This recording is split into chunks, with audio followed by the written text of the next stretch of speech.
I went to Thailand after my mum's death in 2009 to open a spiritual retreat centre, which I completed. It was beautiful up in Chiang Mai, up in the mountains, and got it completed.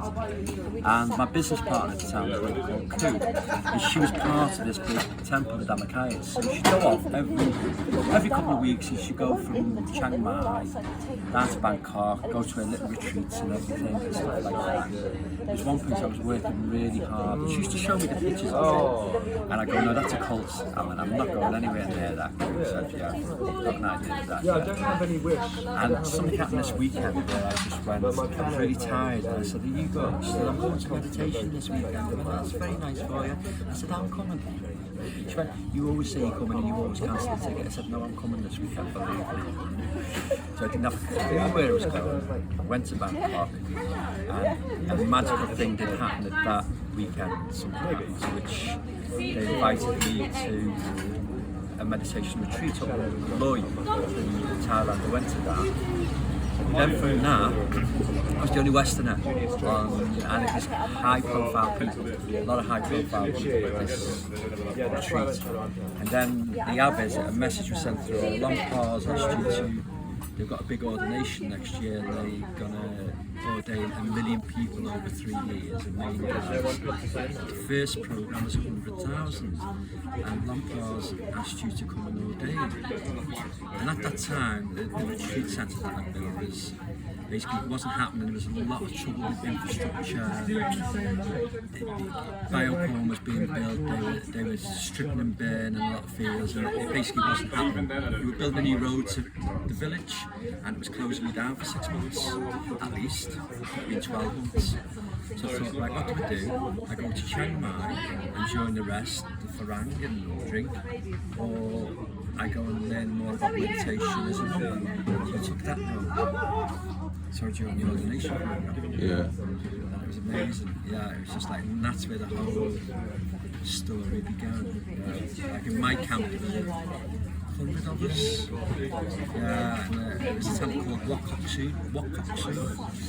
And everyone, we were ordained in different temples all over Thailand and brought together for this mass ceremony with 100,000. 100,000. There was 500,000 people in the temple.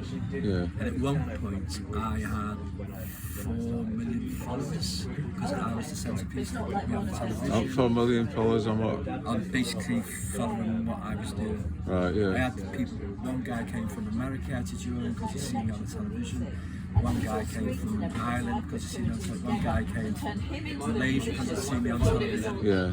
And in the end, it was 5 of us. Yeah. And Scotty, he came from just the next village. Because his wife was tired. I was so happy. Scotty had no interest in ordaining, but he'd had a conversation with me and then gone and said, oh, I know that. Oszey from Liverpool's doing it. You know, he come from Somerset round here. He worked on a farm in the summer and then went back to Thailand. He said, I think I might join him. She's been trying to get him to ordain for like 5 years. As in Thailand they do. Yeah. And he joined us, yeah. And then a guy from Ireland turned up called Michael. Yeah, Michael, yeah. He was on the run. Yeah.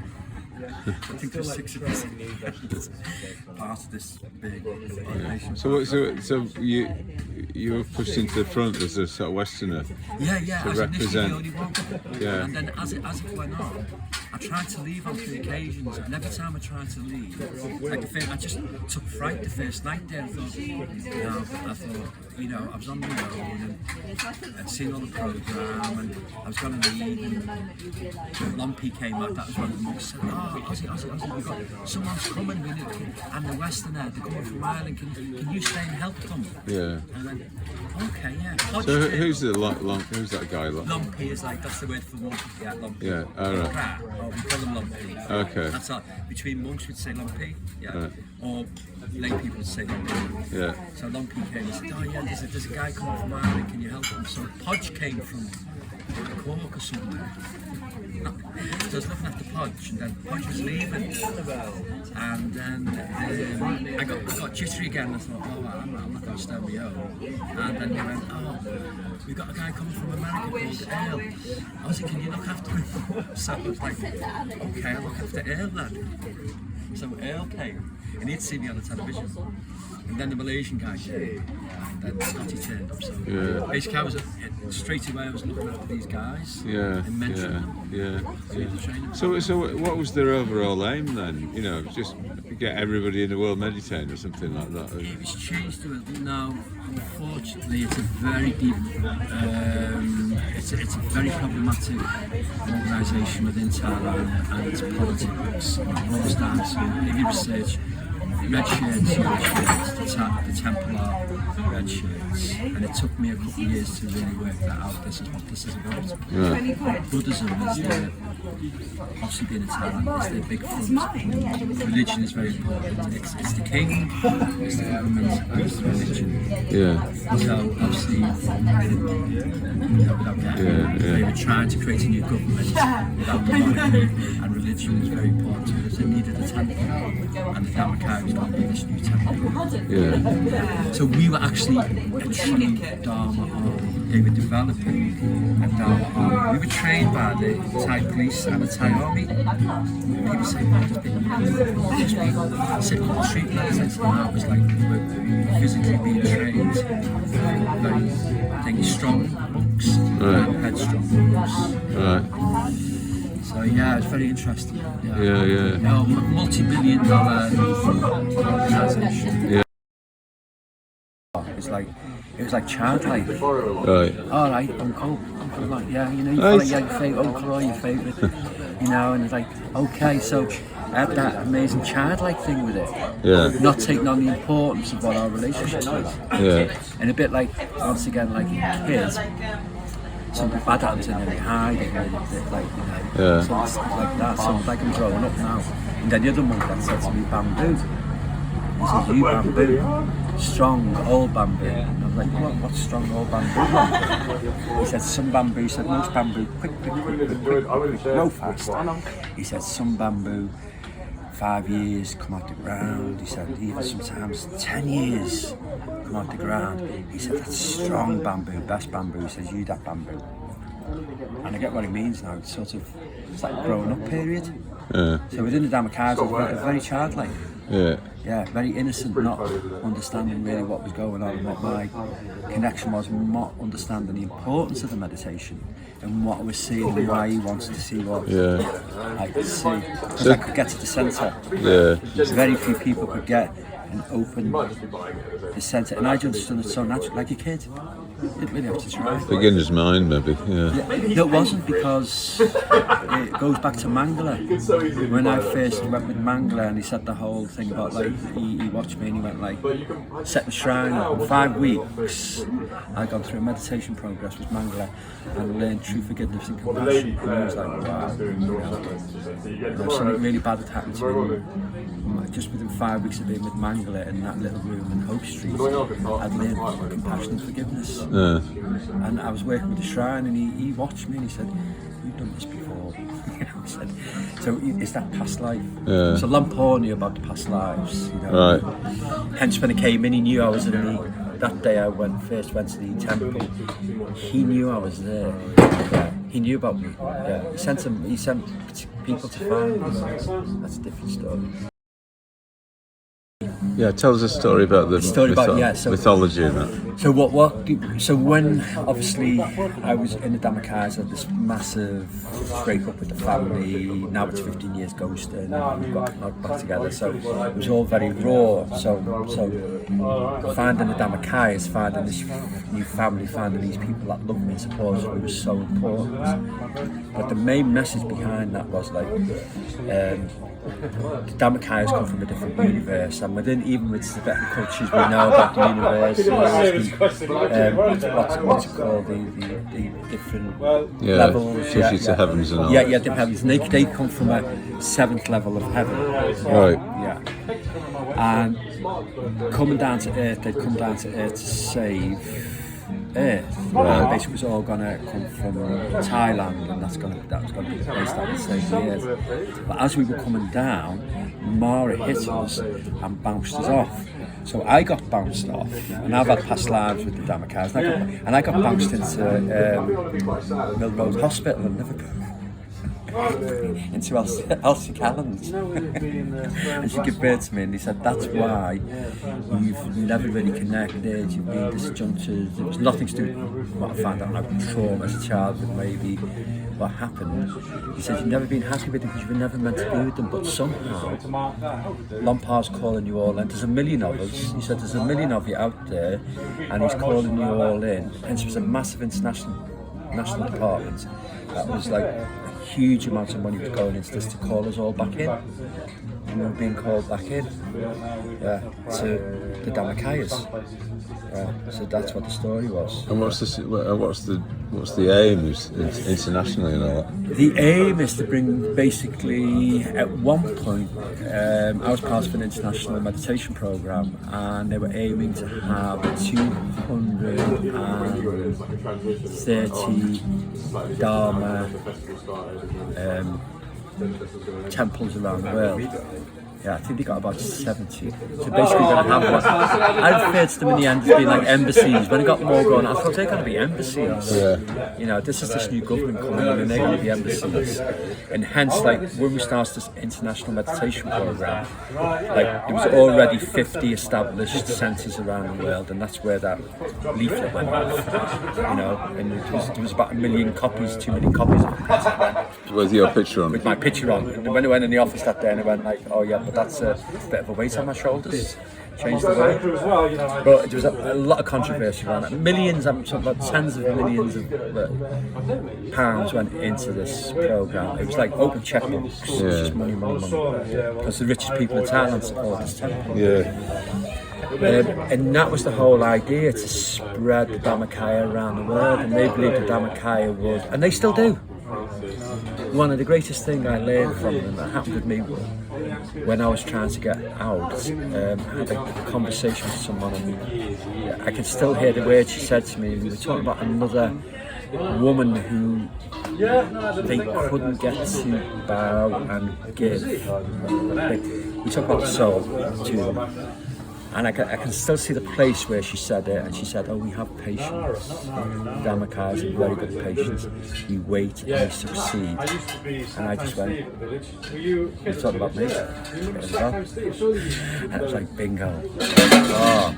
And so they're still patient, they're still there, they're still waiting. Oh, so yeah. Yeah, they're still operating. And the main thing with them now is that the monarchy there is weak now because of the new king, and it will kick out Labour. So explain about the king, the old king. Well, the old king was, everyone loved the old king. Yeah, of Thailand and that. Yeah. Everyone loved the old king, and that was a strong cult. But it goes back. I was told a story that the people who were trying, Putai, who were trying to overthrow the monarchy, Wat Phra Dhammakaya is part of a dynasty, and this dynasty goes back 500 years. In Thailand, they had another conflict, and it was Wat Phra against the present monarchy then. So it's not just something new. This goes back lifetime. So Wat Phra's back in now. Part of the thing is to overthrow the monarchy again.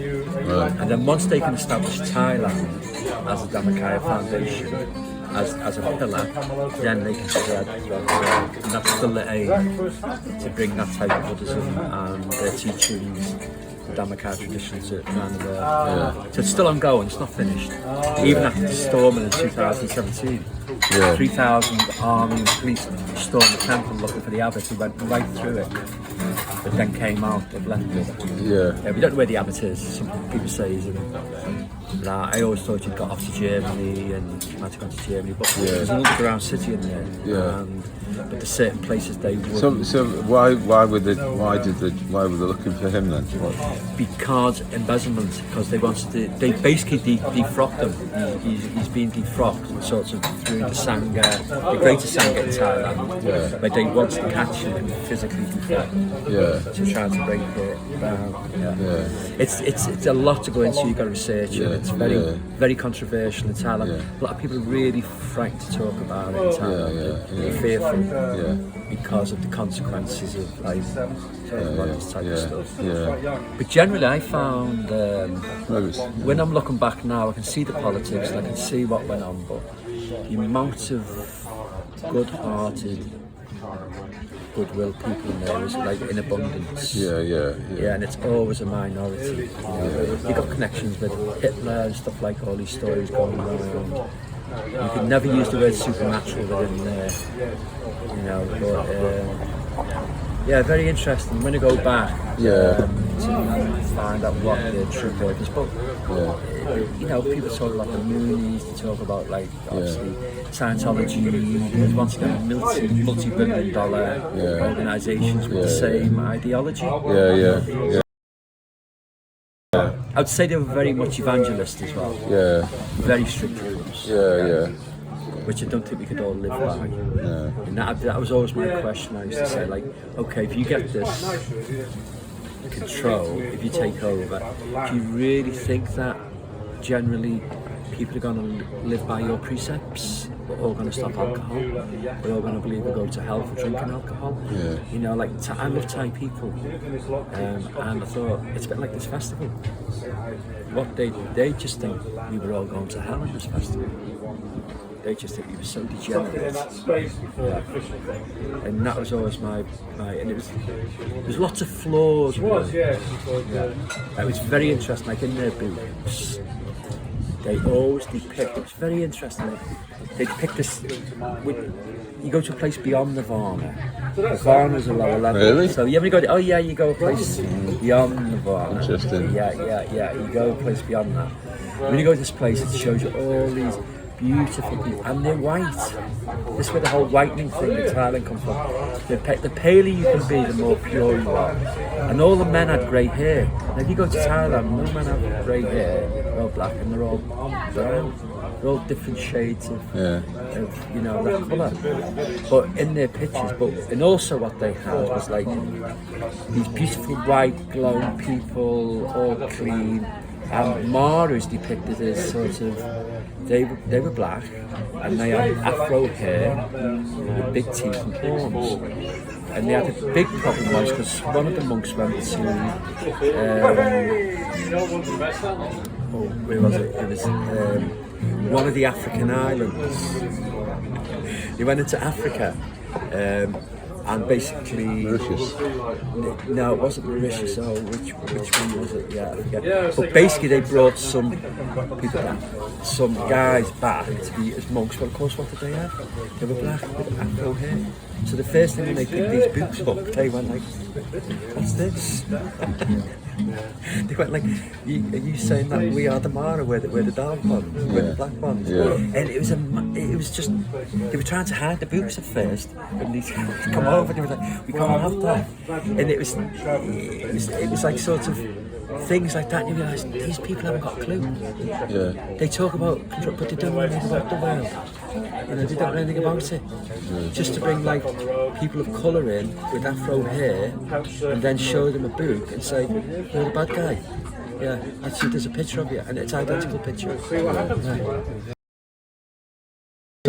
So the meditation that they taught, what sort of meditation is it? It's a very interesting one. When you go into anything to do with the Dhammakayas, you will see publicised seven base meditation. And Lumpur Sot developed it back in the early century.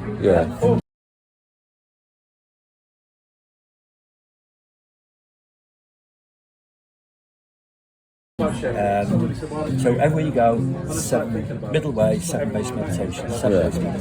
So when I got in, I started doing meditation. I said, I want to learn the seven base meditation. Goes through certain, very complicated.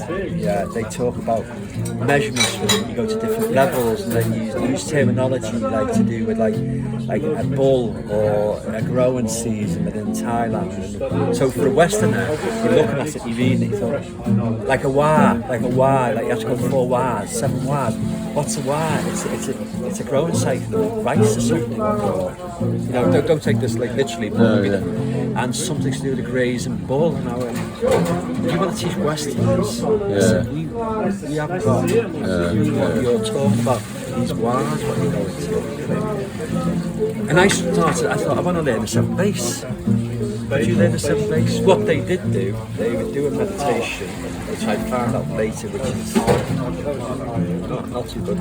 They would just focus. They had a blue image of a Buddha falling into a Buddha, a Buddha falling into a Buddha, a Buddha falling into a Buddha. And this is what you'd have this on screen all around the temple. So you had your eyes open and see as they were doing the meditation talk, meditation guide, which I never learned, by the way. I wouldn't learn tonight. I didn't want to know what they were saying. That's quite interesting. Intuitively, I didn't want to know what they were saying. So, and they would work on the centre.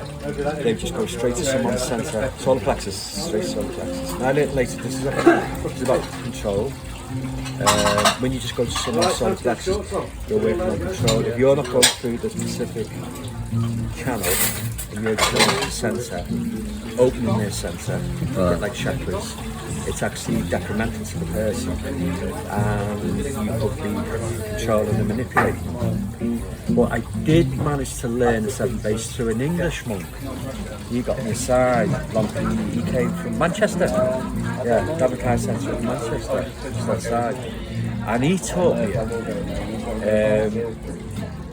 and I got into a lot of trouble as I learned it. And I started to translate it into chakras. I was like, these are chakra points. So this is don't mention, you can't mention chakras. Not allowed, not allowed.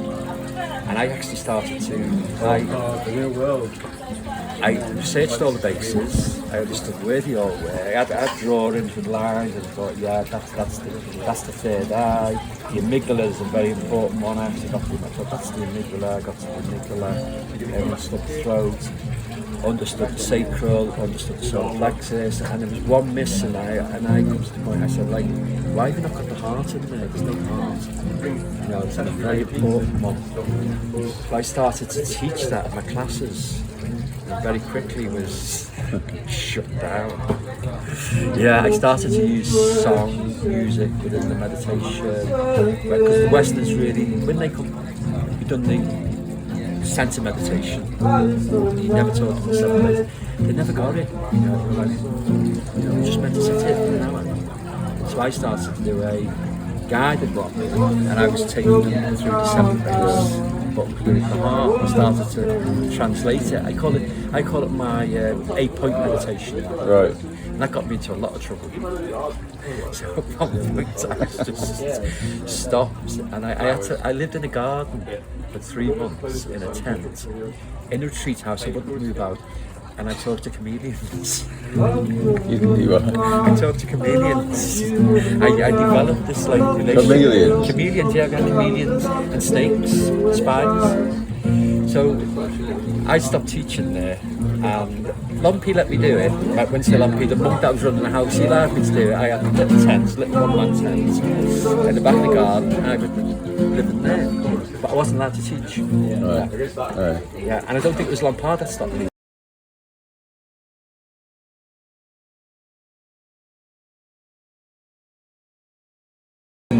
What I've learned is sometimes it's not the habit, it's all the little sidekick. I says, Lampard says you can't do this, Lampard says you can't do that. But Lampard doesn't come and say you can't do it. They're saying you can't do it. And it was like, I was looking back, it was 2 menial people that stopped me. Like, they went behind one said, he's using music in his meditation. You can't use music. Lampard don't like music. I said, Lampard sings every time on the television. He's always using music. But I was like, so I stopped. So I went to live in the garden as this little hermit, talking to the animals. And I was just tending the garden. I was the gardener. It was quite beautiful, actually. The chameleons taught me to sort of wear cloaks. And they would say, like, you know, when you go in, you just be nice, you do what you do and everything. But actually, when you come back, you do this. And I was still translating the meditation, you know. The meditation is very important. In Thailand, there's some very important people who are close to bankrupt, multi-millionaires. Lampard would bring them in, right? They would come to see Lampard, and he would teach them 7 base. This is why it wasn't open for it. I always said 7 base was like the top room, and they would do 7 base meditation. Within 6 months, then people back up. I've met them. There was a guy who came in, he fixed shoes on the street. He was fixed shoes on the street. He, after being with Lampard, and what I perceive, I can't guarantee, learned the 7 bass properly. He is one of the biggest shoe manufacturers in Thailand. Yeah. Right. There was another lady, she came in, she was a street seller. She ended up running streams of restaurants. Yeah. The guy that holds DTAC, I think that's the big telephone place, he came in, he was nearly bankrupt. He came in on par, 6 months later, contract, multi-millionaire. What they all done, and I've met them, some of these people would, let's say their business earned, I'm going to go £1 million a month, they would give the majority, they would take what they need to live on, and they would give the rest into the temple. So you can imagine how much money was going in this temple. That was the deal. Yeah. So basically, people came in who kind of losing it, or losing it. And then they went.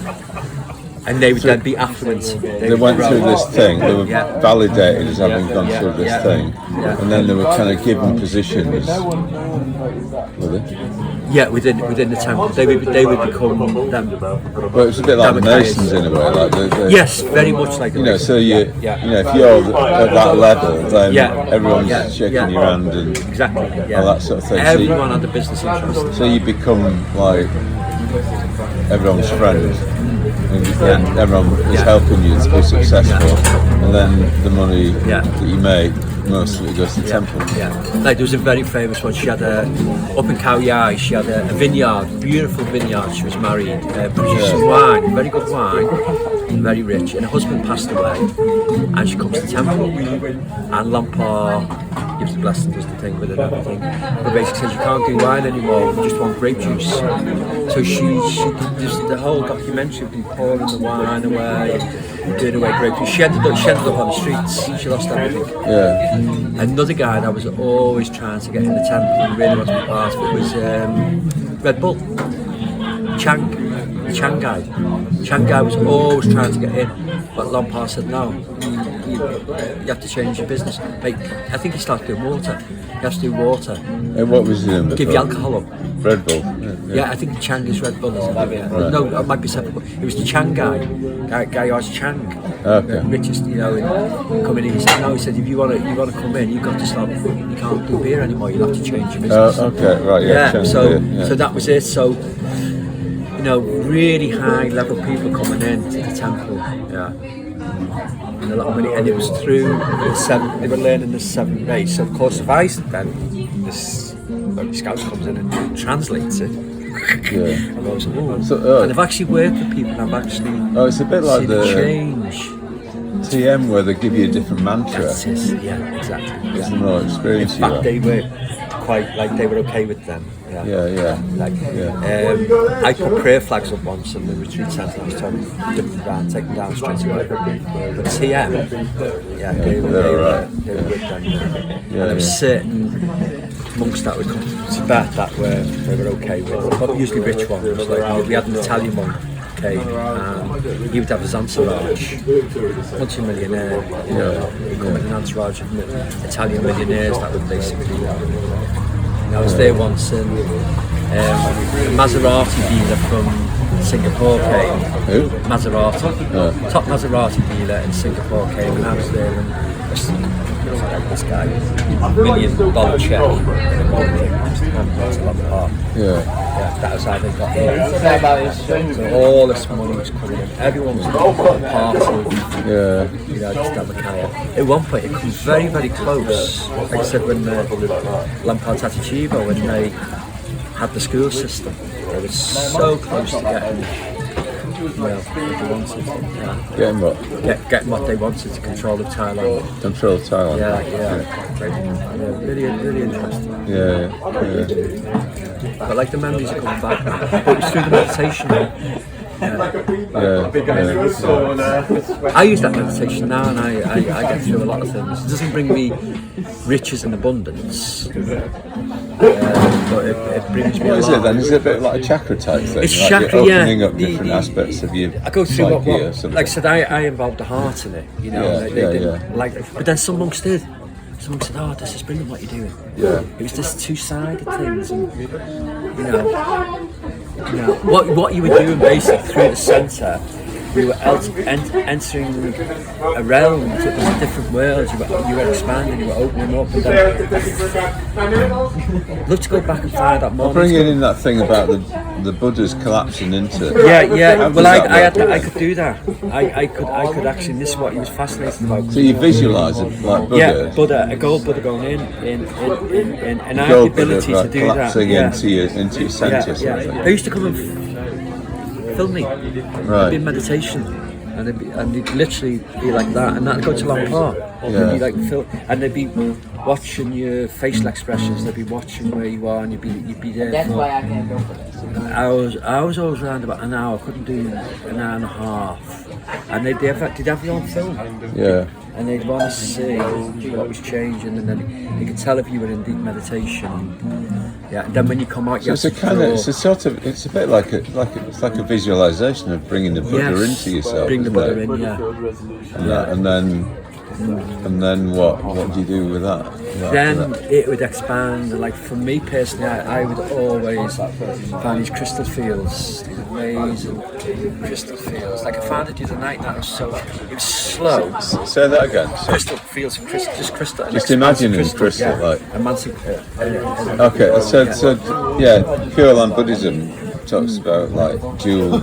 Yes, and I didn't know all about that. I was really naive about that. So they focus on that, like crystal fields. So crystal, just an immense crystal. They tell you like that it turns into some sort of and back then I didn't really, and I was doing all this quite naturally, and I was drawing the pictures when I came out of meditation. Yeah. You know, it's sort of, is that my ADHD? Because maybe I'd heard it before, and I thought.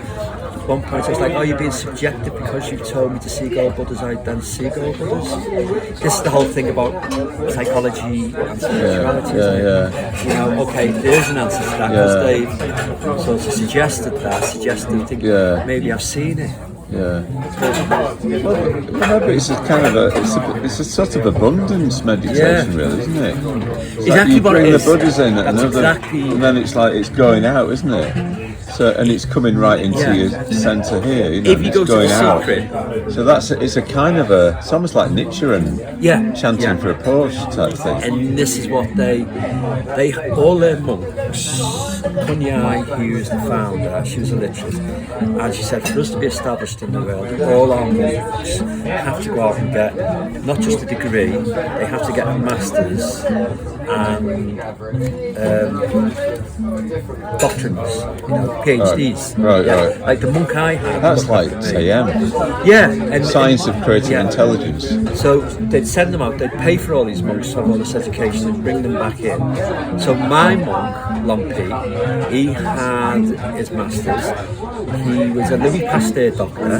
He had a PhD, a Louis Pasteur doctor. Louis Pasteur, he studied that in France. He was at the temple for 15 years studying, supported all the way and everything. And he had his PhD in mind science. So we come back when you talk about sort of mind control. This guy's a PhD. And one day I thought, you're lovely, Lumpy, but you must be my head. My own experiments to you. But the interesting thing, when they came back, and I remember having something happened with me, and he's a Louis Pasteur doctor, and he had something wrong with me, and I went, Lumpy, I've got this thing that he went, oh, don't worry, you're a doctor, he went, yeah, but not no more. When they came back in the temple with all these degrees, you forget that now. You paid for that. You've got recognition. Forget all that. Okay, so it's all about the This is it. Yeah, this is it. So we've got all these people who've got these qualifications. They're not like particularly using them. They're not using. No. They're now using what was in the Dhammakaya. So it's all part of that. when the Great Flood came in 2011, that was the only, because the engineers, the chemists, when you got in there, they're amazing. They can create things, make things. They have their own architects. All these most architects, they've all gone out and learned it, and brought it back. So they do use it in that respect. But also then it's integrated in the bigger picture, which is the Dhammakaya picture. And the Dhammakaya is the most important thing. So it's very interesting. I should say I'm quite happy with them now, aren't I? I'm looking forward to going back. Hope you don't kill me. But I've had to find a way of getting back to that and understanding there was a good quality in what they were doing. They were very extreme, and we are degenerating now, and we can see now the way things are going against that, but it's like they seen it had to be extreme, it had to be this way, it had to be forced. But this is very liberal, it's very very open. So in a way, were they right, were they wrong? We look at the whole weed thing in Thailand. The what? Weed, everyone's on weed again in Thailand.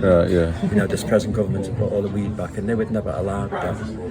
They truly believe in wholesome life. But within that, I met so many people that they didn't follow all the precepts.